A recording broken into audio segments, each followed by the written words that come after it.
Bisikleta ko. Sasakay ako dyan. Lagyan natin dito. Para makunan. Okay?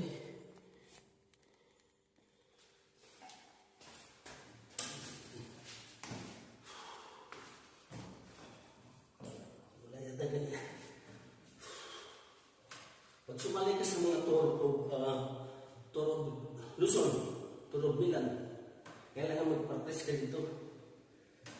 Ilalaban ko yung mga bisikleta. Kumari ako